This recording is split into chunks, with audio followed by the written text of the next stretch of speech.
ലോക്ക്ഡൗണിൽ കഴിയുന്ന ഓരോ മലയാളികളും ഈ അവസരം പരമാവധി പ്രയോജനപ്പെടുത്തി ജനങ്ങൾ ചെറു കൃഷി വീട്ടിൽ തന്നെ ആരംഭിക്കണമെന്ന് സംസ്ഥാന മുഖ്യമന്ത്രി കഴിഞ്ഞ ദിവസം നമ്മളോട് പറഞ്ഞു കഴിഞ്ഞു.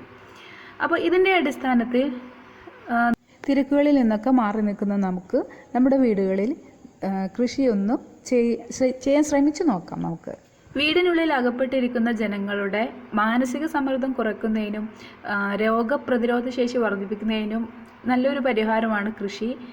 നല്ല ആരോഗ്യപരമായിട്ടുള്ള ഭക്ഷണം കഴിക്കാം എന്നുള്ളത് മാത്രമല്ല ഇതുകൊണ്ട് ഉള്ള ഉപയോഗം ഇനി വരും കാലങ്ങളിൽ വരാൻ പോകുന്ന ഭക്ഷ്യക്ഷാമം, കുറച്ച് നാളത്തേക്കെങ്കിലും ഉണ്ടാകുന്ന ഒരു ഭക്ഷ്യക്ഷാമം, അതുപോലെ തന്നെ കൊള്ള ലാഭം എടുക്കുന്നത് തുടങ്ങിയതൊക്കെ ഒരു സ്വയം രക്ഷ എന്ന നിലയിലും ഓരോ മലയാളിയും ഓരോ കുടുംബങ്ങളും കൃഷി സ്വന്തമായിട്ട് ചെയ്യണമെന്നാണ് എൻ്റെയും അഭിപ്രായം. അപ്പോൾ ഇതുവരെ രാവിലെ മുതൽ വൈകിട്ട് വരെ ജോലി ചെയ്യുകയും വൈകിട്ട് തിരിച്ചു വരുമ്പോൾ വീട്ടിലേക്ക് ആവശ്യമുള്ള പച്ചക്കറികൾ വാങ്ങി വരികയും ചെയ്യുന്ന മലയാളികളാണ് നമ്മളിൽ കൂടുതലും. കൃഷിയോട് യാതൊരു ബന്ധവും ഇല്ലാത്തവരെന്ന് ചുരുക്കം. അപ്പോൾ ഇതുവരെ വിത്തോ കൈക്കോട്ടോ കൈകൊണ്ട് തൊട്ടിട്ടില്ലാത്തവർ എങ്ങനെ കൃഷി ചെയ്യും എന്ന് പാച്ച് നിൽക്കുന്നവർക്ക് വേണ്ടിയിട്ടുള്ള ഒരു കുഞ്ഞു വീഡിയോ ആണ്. അപ്പോൾ നമുക്ക് ആദ്യം വിത്തിൻ്റെ കാര്യം തന്നെ നോക്കാം. വിത്ത് വാങ്ങാൻ പോകാൻ പറ്റാത്തൊരു സിറ്റുവേഷനാണ് ഇപ്പോൾ, അല്ലെ? വിത്തിൻ്റെ കടകളൊന്നും തുറന്നിട്ടുണ്ടാവില്ല. അപ്പോൾ അതുകൊണ്ട് തന്നെ വിത്ത് നമുക്ക് വാങ്ങാതെ തന്നെ കിട്ടാനുള്ളൊരു വഴിയാണ് നമ്മൾ പച്ചക്കറികൾ കടകളിൽ നിന്ന് വാങ്ങുമ്പോൾ മൂത്ത പച്ചക്കറികളിൽ നോക്കി ഒന്നോ രണ്ടോ വാങ്ങിയെടുക്കുക എന്നുള്ളത്. ഏത് ഇനം പച്ചക്കറിയാണെങ്കിലും അതിൽ നന്നായിട്ട് മൂത്ത് വന്നിട്ടുള്ളതെന്ന് കാണുകയാണെങ്കിൽ ഒന്നായാൽ തന്നെ ഒരു സാധാരണ കുടുംബത്തിന് വേണ്ട വിത്തുകൾ അതിൽ നിന്ന് തന്നെ കിട്ടും. അപ്പോൾ ഇങ്ങനെ വിത്തുകൾ നമ്മൾ മൂത്ത പച്ചക്കറികളിൽ നിന്നും ശേഖരിച്ച് വയ്ക്കുക. അതിനുശേഷം ആ വിത്തുകൾ എടുത്ത് നമുക്ക് നടാവുന്നതാണ്. അപ്പോൾ ഇത് നേരിട്ട് നടാൻ ധൈര്യമില്ലാത്തവരാണെങ്കിൽ വിത്തുകൾ പെട്ടെന്ന് മുളച്ച് വരാൻ വേണ്ടിയിട്ട് നമുക്ക് വിത്തുകൾ ഒരു കുറച്ച് ന്യൂസ് പേപ്പറുകളോ കോട്ടനോ നനച്ച് ഒരു കുപ്പിക്കകത്ത് വെള്ളം നന്നായി പിഴിഞ്ഞ് കളഞ്ഞതിന് ശേഷം ഒരു കുപ്പിക്കകത്ത് ഇട്ട് വെച്ച് അതിൻ്റെ മുകളിൽ വിത്തുകളിട്ട് കുപ്പി നന്നായിട്ട് അടച്ചു വെച്ചാൽ അടുത്ത ദിവസം തന്നെ വിത്തുകൾ മുള പൊട്ടി തുടങ്ങും. അപ്പോൾ ഇത്തരം മുളച്ച് വന്ന വിത്തുകൾ വേണമെങ്കിൽ നമുക്ക് ഈസി ആയിട്ട് നടാം. അതല്ലെങ്കിൽ തലേ ദിവസം രാത്രി വിത്തുകൾ വെള്ളത്തിലിട്ട് അടുത്ത ദിവസം രാവിലെ വെള്ളം ഊറ്റിക്കളഞ്ഞ് വൈകിട്ടോടുകൂടി നമുക്ക് വിത്തുകൾ നടാൻ ഉപയോഗിക്കാം. ഇങ്ങനെയാകുമ്പോൾ നമുക്ക് വിത്തുകൾ മുളച്ച് വന്ന് ധൈര്യമായിട്ട് ഉറപ്പിക്കാം. അല്ലെങ്കിൽ കാർഷിക വകുപ്പിൽ നിന്ന് കിട്ടിയാലും ഇല്ലെങ്കിലും വിത്തുകൾ നമുക്ക് ഇങ്ങനെ റെഡിയാക്കാം. അപ്പോൾ ഇങ്ങനെ കിട്ടിയ വിത്തുകളിൽ നിന്ന് തുടങ്ങിയ തന്നെ നമുക്ക് ആദ്യം കൃഷി ചെയ്തൊന്ന് പരിശീലിച്ച് നോക്കാം. അപ്പോൾ ഈ വിത്തുകൾ നമുക്ക് ഇനി നടാൻ വേണ്ടി നമ്മൾ തൽക്കാലം കൈക്കോട്ടൊന്നും എടുക്കേണ്ട കാര്യമില്ല. ഇതുപോലുള്ള പ്ലാസ്റ്റിക് ബാഗുകളിലോ പൊട്ടിയ ബക്കറ്റ്, പഴയ പ്ലാസ്റ്റിക് കുപ്പികൾ, ഇങ്ങനെ തുടങ്ങിയ ചാക്കുകളാവട്ടെ, ഇങ്ങനെ തൊടിയിൽ നമ്മൾ അലക്ഷ്യമായിട്ട് കളഞ്ഞിരിക്കുന്ന വേസ്റ്റുകളിൽ നിന്ന് എല്ലാം നമുക്ക് പച്ചക്കറികൾ നടാവുന്നതാണ്. മണ്ണ് കിളക്കലും മണ്ണൊരുക്കലും ബെഡ് തയ്യാറാക്കലും ഒക്കെ ഒരുപാട് നല്ല അടിസ്ഥാനത്തിലുള്ള കൃഷികൾക്കാണെങ്കിൽ നല്ലതാണ്. നല്ല വിളവ് ലഭിക്കാനും നല്ലതാണ്. അപ്പോൾ നമുക്ക് തൽക്കാലം ഒരു കൃഷി ചെയ്ത് പഠിക്കാൻ വേണ്ടിയിട്ട് ഇതുപോലുള്ള ബാഗുകളിലോ ബക്കറ്റുകളിലോ ഒക്കെ മണ്ണ് നിറച്ച് കൃഷി ചെയ്യുന്നതാവും ഉത്തമം. അപ്പോൾ ഒരു ചെറിയൊരു സാധാ ഒരു ഫാമിലിക്ക്, ഒരു കുടുംബത്തിന് വേണ്ടി കൃഷി ചെയ്യാൻ ഇത് തന്നെ ധാരാളമാണ്.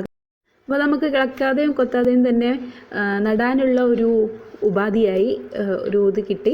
ഇനി നമുക്ക് വേണ്ടത് അതിൽ നിറയ്ക്കേണ്ട മണ്ണാണ്. അപ്പോൾ മണ്ണ് ആവശ്യത്തിന് മണ്ണ് അല്ലെങ്കിൽ ഇതിന് ചേർക്കേണ്ട വളം എവിടെ കിട്ടുമെന്ന് സംശയിച്ച് നിൽക്കുന്നവർക്ക് ഏറ്റവും നല്ലൊരു വഴിയാണ് ഇനി ഞാൻ പറയാൻ പോകുന്നത്. അപ്പോൾ മണ്ണ് ആവശ്യത്തിന് തൊടിയിലില്ലാത്തവരാണെങ്കിൽ തൽക്കാലം നമുക്ക് ഉപയോഗിക്കാം. നമ്മുടെ വീടിന് ചുറ്റും ഒന്ന് നടന്നു നോക്കിയാൽ നമുക്ക് കിട്ടാം. വെട്ടുകല്ലിൻ്റെ കഷ്ണങ്ങളോ ഇഷ്ടികയുടെ പൊട്ട് കഷ്ണങ്ങളോ ഒക്കെ വേസ്റ്റായി കിടക്കുന്നത് മുക്കിലും മൂലയിലൊക്കെ കാണാം. അതിന് ചുറ്റും ഒക്കെ ഒന്ന് നോക്കിയാൽ കാണാം. അല്ലെങ്കിൽ റോഡ് സൈഡിൽ ഒക്കെ കിടക്കുന്നത് കാണാം.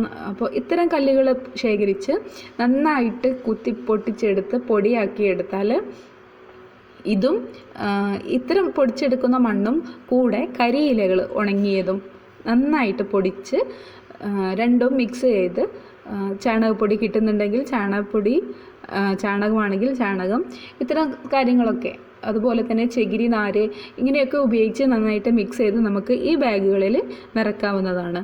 അപ്പോൾ ഇത് താൽക്കാലിക കൃഷിക്ക് മാത്രമാണ്. മണ്ണ് കുറവായവർക്ക് മാത്രമുള്ള ഒരു ഐഡിയ ആണ്. ഈ ലോക്ക്ഡൗൺ കഴിഞ്ഞാൽ നമുക്ക് മണ്ണ്, വളം, വിത്തൊക്കെ ആവശ്യത്തിന് ലഭ്യമാകും. അപ്പോൾ അതുവരെ പിടിച്ചു നിൽക്കാൻ വേണ്ടിയിട്ടുള്ള ഒരു സൂത്രപ്പണികൾ മാത്രമാണിത്. അപ്പോൾ ഇങ്ങനെ നമ്മൾ ഈ ഇഷ്ടികയും വെട്ടുകല്ലൊക്കെ പൊടിച്ചുണ്ടാക്കുന്ന മണ്ണ് മറ്റേത് മണ്ണിനേക്കാളും നല്ല പെട്ടെന്ന് ഫലഭൂഷ്ടി ലഭിക്കുന്ന ഒരു മണ്ണാണ്. പ്രത്യേകിച്ച് കറിവേപ്പില തുടങ്ങിയ ചെടികൾക്കൊക്കെ ഇത്തരം മണ്ണുകൾ നല്ലതാണ്. അപ്പോൾ ഇനി മണ്ണരിക്കും. ഇനി നമുക്ക് വേണ്ടത് മുളച്ച് വന്നതിന് ശേഷം നമുക്കിതിനേക്ക് വളം വേണം. വളം വാങ്ങാൻ പോകാൻ എന്തായാലും പറ്റില്ല. അപ്പോൾ അതിന് നമുക്ക് വീട്ടിൽ തന്നെ ഉണ്ട് ഉപായം. നമ്മൾ അടുക്കളയിലേക്ക് ഉപയോഗിക്കുന്ന പച്ചക്കറികളുടെ വേസ്റ്റ് നല്ലൊരു വളമാണ്. അപ്പോൾ ഈ പച്ചക്കറികളുടെ വേസ്റ്റ് നമുക്ക് ഈ ബാഗിലേക്ക് ഇട്ട് കൊടുക്കാം. അപ്പോൾ നേരിട്ട് ചേർക്കുന്നതിനേക്കാൾ പകരം ഞാനിവിടെ ചെയ്യുന്നത്, കഴിഞ്ഞ 4 വർഷമായിട്ടും ഞാൻ ചെയ്യുന്ന ഒരു വഴിയാണ് ഇത് എന്താണെന്ന് വെച്ചാൽ, കിച്ചണിലെ എല്ലാ വേസ്റ്റുകളും, പച്ചക്കറികളുടെ തൊലികളാവട്ടെ, ഇലകളാവട്ടെ, നമ്മൾ ഒഴിവാക്കുന്ന ഭാഗങ്ങൾ എല്ലാം, ഉള്ളിത്തോല്, മുട്ടത്തോട്, പഴത്തോട് തുടങ്ങിയ എല്ലാ പച്ചക്കറികളും ഇതുപോലെ ഒരു അടപ്പുള്ള ബക്കറ്റിലേക്ക് ഇട്ട് വെക്കാം. അതുപോലെ തന്നെ അതിനകത്തേക്ക് നമ്മൾ ദിവസവും അരി കഴുകുന്ന വെള്ളം, പരിപ്പ്, കടല ഇതൊക്കെ ഊറ്റിയെടുക്കുന്ന വെള്ളവും കൂടെ ഒഴിച്ചു കൊടുക്കുക. അതേപോലെ തന്നെ ചായയുടെ വേസ്റ്റ്, മധുരമില്ലാത്ത ചായയുടെ വേസ്റ്റ്, ചായപ്പൊടി, ഇങ്ങനെയുള്ളതെല്ലാം കിച്ചണിൽ നിന്ന് കിട്ടുന്ന എല്ലാ വേസ്റ്റുകളും ഞാൻ ഈ ബക്കറ്റിലേക്ക് ഇട്ട് വെക്കും. ഇങ്ങനെ ഇട്ട് വെച്ചതിന് ശേഷം അടുത്ത ദിവസം ഇതിലെ വെള്ളം വേറൊരു ബക്കറ്റിലേക്ക് ഒഴിച്ച് വെച്ചിട്ട് ആ വെള്ളം അതിൻ്റെ ഇരട്ടി, സാധാ വെള്ളം, നല്ല വെള്ളത്തിൽ അതിൻ്റെ ഇരട്ടി വെള്ളം ചേർത്ത് മിക്സ് ചെയ്തതിന് ശേഷം പച്ചക്കറികൾക്ക് ഒഴിച്ചു കൊടുക്കുക. ചെടികൾക്കും പച്ചക്കറികൾക്കും ഒക്കെ നല്ലൊരു വളമാണ് ഇത്. അതുപോലെ തന്നെ ഇതിൽ നിന്ന് കിട്ടുന്ന ആ വേസ്റ്റ് ഉണ്ടല്ലോ, അത് വെള്ളം മാത്രമേ നമ്മൾ നേരത്തെ എടുത്തിട്ടുള്ളൂ. അപ്പോൾ വേസ്റ്റ് ഏതെങ്കിലും ഒരു മരത്തിൻ്റെ താഴെ ഒരു ചെറിയൊരു കുഴി ഉണ്ടാക്കി അതിനകത്ത് കുഴിച്ചിട്ടാൽ, മരത്തിൻ്റെ താഴെ ഞാൻ ഉദ്ദേശിച്ച വെയിൽ അധികം തട്ടാത്ത ഒരിടം എന്നേ ഉദ്ദേശിച്ചിട്ടുള്ളൂ. അപ്പോൾ അതുപോലെ ഒരു കുഴി ഉണ്ടാക്കി അതിനകത്തേക്ക് കുഴിച്ചിട്ടാൽ കരിയിലകളോ നമ്മൾ കൂട്ടിയിട്ടിരിക്കുന്ന വേസ്റ്റുകൾ, പേപ്പറുകളെല്ലാം ഉണ്ടായിരിക്കും. അതൊക്കെ കൂടി ഒന്ന് ഇതുപോലെ കുഴിച്ചിട്ടാൽ 1 മാസം 1.5 മാസം കഴിയുമ്പോഴത്തേക്കും നല്ലൊരു വളമായി മാറിയിട്ടുണ്ടാവും ഇത്. അപ്പോൾ നമുക്ക് ഇത് വീണ്ടും നമ്മുടെ കൃഷിക്കായിട്ട് ഉപയോഗിക്കാം. നേരത്തെ പറഞ്ഞ പോലെ ഗ്രോ ബാഗുകൾ നിറക്കാൻ വേണ്ടിയിട്ട് ഈ മണ്ണ് ഉപയോഗിച്ചാൽ വേറൊരു വളവും വാങ്ങേണ്ട ആവശ്യം വരില്ല നിങ്ങൾക്ക്. കുമ്പളങ്ങ, മത്തൻ, വെള്ളരി തുടങ്ങിയ പച്ചക്കറി ഇനങ്ങൾക്ക് പന്തലിൻ്റെ ആവശ്യമില്ല. അവ തൊടിയിലൂടെ പടർന്ന് ഉണ്ടായിക്കൊള്ളും. പിന്നെ പയറ്, പാവല് തുടങ്ങിയ, പാവയ്ക്ക പറഞ്ഞാൽ കൈപ്പയ്ക്ക എന്ന് പറയും. അപ്പോൾ പയറ്, പാവല് തുടങ്ങിയ പച്ചക്കറികൾക്കാണെങ്കിൽ പന്തലിൻ്റെ ആവശ്യമില്ല. ഒരു ചുള്ളിക്കമ്പുകൾ കുത്തി കൊടുത്തിട്ട് അതിലേക്ക് ചുറ്റി കയറ്റിയാൽ മതി. പന്തൽ കെട്ടി കൊടുക്കേണ്ട ആവശ്യമില്ല. അതിനു വേണ്ടി പന്തലോ നെറ്റൊന്നും തിരഞ്ഞ് നടക്കേണ്ട ആവശ്യമില്ല. ഇനി ചുറ്റിക്കെട്ടാൻ വേണ്ടിയിട്ട്, അല്ലെങ്കിൽ ചെറിയൊരു പന്തൽ നമുക്ക് ഒരുക്കണമെന്നുണ്ടെങ്കിൽ, അല്ലെങ്കിൽ പയറുകൾക്ക് കമ്പ് കുത്തിയിട്ട് അത് അങ്ങോട്ടും ഇങ്ങോട്ടും കെട്ടിക്കൊടുക്കണം എന്നുണ്ടെങ്കിൽ നമുക്ക് എന്ത് ചെയ്യണം? ഇല്ലാത്തൊരവസ്ഥയാണെങ്കിൽ പഴയ തുണികളുണ്ടെങ്കിൽ നീളത്തിൽ വലിച്ചു കീറിയിട്ട് കയറ് പോലെ ആക്കിയിട്ട് നമുക്ക് കയറാക്കി ഉപയോഗിക്കാം. അതല്ലെങ്കിൽ പ്ലാസ്റ്റിക് കവറുകൾ കിട്ടുകയാണെങ്കിൽ, ഷോപ്പിംഗ് ബാഗുകളോ പ്ലാസ്റ്റിക് കവറുകളൊക്കെ ഉണ്ടെങ്കിൽ നന്നായിട്ട് ചുരുട്ടി വലിച്ചെടുത്തിട്ട് കയറ് പോലെ ആക്കിയിട്ട് നമുക്ക് കെട്ടിയെടുക്കാം. അതുപോലെ തന്നെ വാഴനാര്, പണ്ടുള്ളവരൊക്കെ ഇതാണ് ഉപയോഗിച്ചിരുന്നത്. കയറിന് പകരം വാഴനാരുകൾ ഉപയോഗിച്ചാൽ നല്ല ബലത്തിൽ നിന്നോളും. അപ്പോൾ അധികം വെയിറ്റ് തൂങ്ങാത്ത പച്ചക്കറികൾ ഇനമായതുകൊണ്ട്, പാവയ്ക്ക, പയറ് പോലുള്ള പച്ചക്കറികളായതുകൊണ്ട് പന്തലിന് ഒരു കേടും സംഭവിക്കില്ല. ധൈര്യമായിട്ട് നിങ്ങൾക്ക് ഇതുപോലെ കെട്ടിക്കൊടുക്കാം.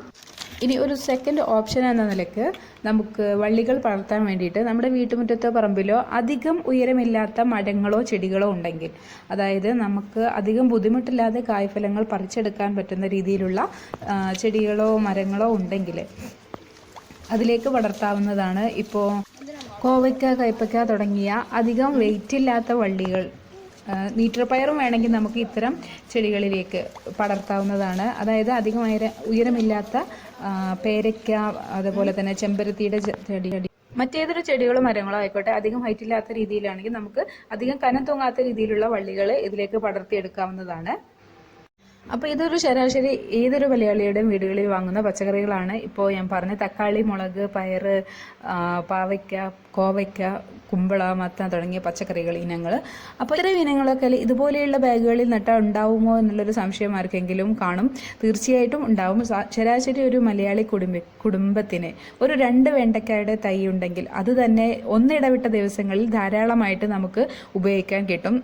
അതുപോലെ തന്നെ പയർ ഒരു 4 വള്ളി മതി, 4 മുരട്. പിന്നെ പാവയ്ക്ക ഒരു 2 വള്ളി മതി. അതിൽ തന്നെ ഒരു കുടുംബത്തിന് ആവശ്യമുള്ള പച്ചക്കറികൾ ധാരാളമായിട്ട് കിട്ടും. അപ്പോൾ ഇങ്ങനെ ഈ 2-3 എണ്ണം പച്ചക്കറികൾ നമുക്ക് വളർത്തിയെടുക്കാൻ വേണ്ടിയിട്ട് ഇത്തരം കൊച്ചു കൊച്ചു സൂത്രങ്ങൾ തന്നെ ധാരാളമാണ്.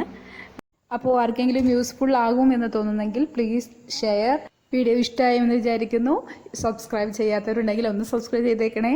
താങ്ക്